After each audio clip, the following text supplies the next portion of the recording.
Sets an example for all beings. Because he doesn't display himself, people can see his light. Because he has nothing to prove, people can trust his words. Because he doesn't know who he is, people recognize themselves in him.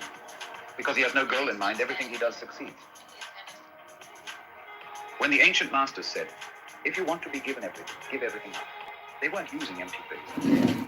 Only in being lived by the Tao can you be truly yourself. Express yourself completely, then keep quiet.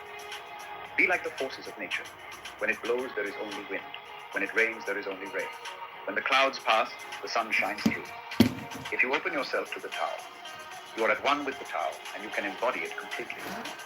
If you open yourself to insight, you are at one with insight, and you can use it completely. If you open yourself to loss, you are at one with loss, and you can accept it completely. Open yourself to the Tao, then trust your natural responses, and everything will fall into place. He who stands on tiptoe doesn't stand firm. He who rushes ahead doesn't go far. He who tries to shine dims his own light. He who defines himself can't know who he really is. He who has power over others can't empower himself. He who clings to his work will create nothing that endures. If you want to accord with the Tao, just do your job, then let go. There was something formless and perfect before the universe was born.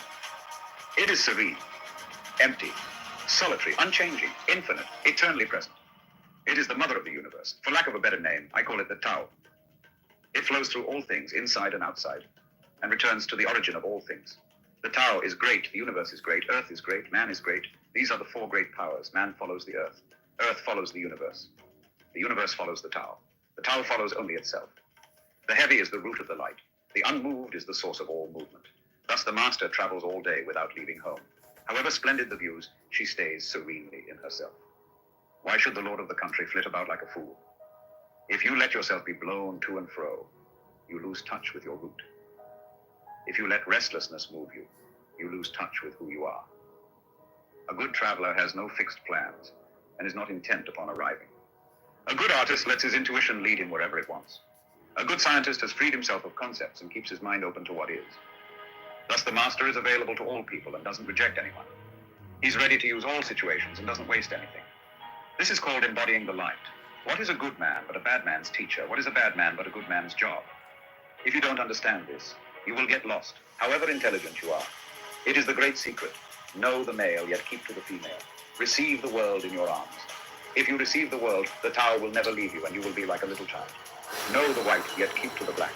Be a pattern for the world. If you are a pattern for the world, the Tao will be strong inside you, and there will be nothing you can't do. Know the personal, yet keep to the universal. Accept the world as it is. If you accept the world, the Tao will be luminous inside you, and you will return to your primal self. The world is formed from the void, like utensils from a block of wood.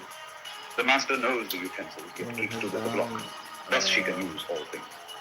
Do you want to improve the world? I don't think it can be done. The world is sacred. It can't be improved. If you tamper with it, you'll ruin it. If you treat it like an object, you'll lose it. There's a time for being ahead, a time for being behind, a time for being in motion, a time for being at rest, a time for being vigorous, a time for being exhausted, a time for being safe, a time for being in danger. The master sees things as they are, without trying to control them. She lets them go their own way, and resides at the center of the circle. Whoever relies on the Tao in governing men doesn't try to force issues or defeat enemies by force of arms. For every force, there is a counterforce. Violence, even well-intentioned, always rebounds upon oneself. The master does his job and then stops. He understands that the universe is forever out of control, and that trying to dominate events goes against the current of the Tao. Because he believes in himself, he doesn't try to convince others. Because he is content with himself, he doesn't need others' approval. Because he accepts himself, the whole world accepts him. Weapons are the tools of violence. All decent men detest them. Weapons are the tools of fear. A decent man will avoid them except in the direst necessity, and if compelled, will use them only with the utmost restraint. Peace is his highest value. If the peace has been shattered, how can he be content? His enemies are not demons, but human beings like himself. He doesn't wish them close, nor does he rejoice in victory. How could he rejoice in victory and delight in the slaughter of men? He enters a battle bravely, with sorrow and with great compassion. Robert, will you be my Valentine? The Tao can't be perceived. Smaller than Robert's an response electron, is, I will be your If Valentine. powerful men and women could remain centered in the Tao, all things would be in harmony. The world would become a paradise. All people would be at peace, and the law would be written in their hearts. When you have names and forms, know that they are provisional. When you have